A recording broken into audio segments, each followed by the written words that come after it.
Harper One and HarperAudio present The Information Trade: How Big Tech Conquers Countries, Challenges Our Rights, and Transforms Our World, by Alexis Wichowski. Read by Tia Ryder. A note before we begin. Don't forget to download the accompanying enhancement PDF from your audiobook provider, or go directly to www.harpercollins.com/audio/information trade. It contains useful information, charts, and more, and will be referred to throughout as the enhancement. Introduction. On January 9th, 2007, 45,000 software developers, computer engineers, and everyday tech enthusiasts gathered in Silicon Valley's go-to conference spot, San Francisco's Moscone Center, a 3-story glass-enclosed conference space that shared a block with the Yerba Buena Ice Skating and Bowling Center and the Dosa Brothers Indian Restaurant. The occasion? The 22nd annual Macworld Expo. The highlight, bearing witness to their patron saint, Apple visionary Steve Jobs. Wearing his signature uniform, black turtleneck, wireframe glasses, white sneakers, and blue jeans, Jobs took to the stage. A giant backlit Apple logo loomed on a wall-size screen behind him. 22 minutes into a speech sprinkled with updates about various Apple products, Jobs stopped. A moment of silence passed. "This is a day I've been looking forward to for the past 2.5 years, he announced. Scattered applause peppered the room, but Jobs waved it away. With something like defiance, he declared, "The most advanced phones are called smartphones, so they say." The audience burst into laughter. In 2007, when most people still carried flip phones and PDAs, the very notion of such a thing seemed absurd. Jobs went on to blast then-current smartphones, BlackBerrys and Nokias namely, as being difficult to navigate, even for basic functions.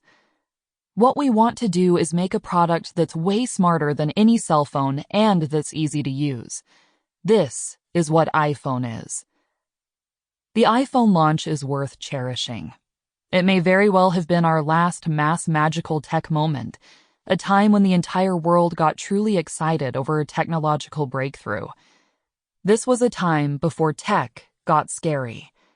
It was almost 4 years before WikiLeaks released 251,287 diplomatic cables to the press, which contributed to the bloody and largely unsuccessful Arab Spring and drove home the terrible power and scale of leaks now possible in the digital age.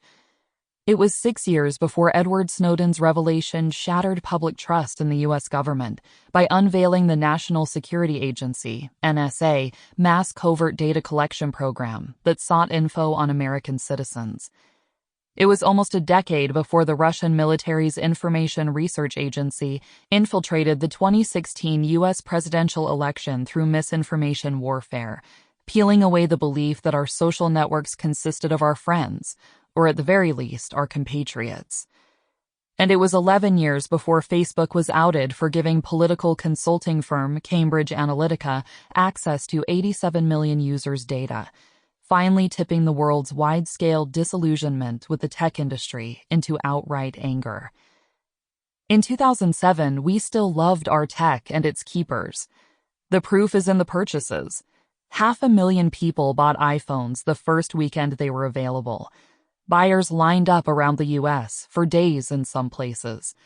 "I feel wonderful. It's exhilarating," reported 51-year-old engineer David Jackson as he finally held an iPhone in his hands, having waited in line more than 24 hours for the moment.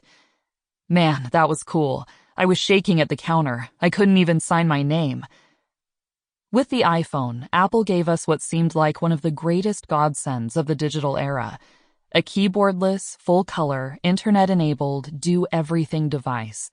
One that was pretty and sleek and fit in your pocket to boot. We may not have recognized it at the time, but Apple did more with the iPhone than create a next-generation personal computer. They created the first wearable computer. A device that you could keep on your body, in your pocket, at all times. In 2019, this was a reality for roughly 2 billion smartphone users, whether they carried an iPhone or Sample complete. Ready to continue?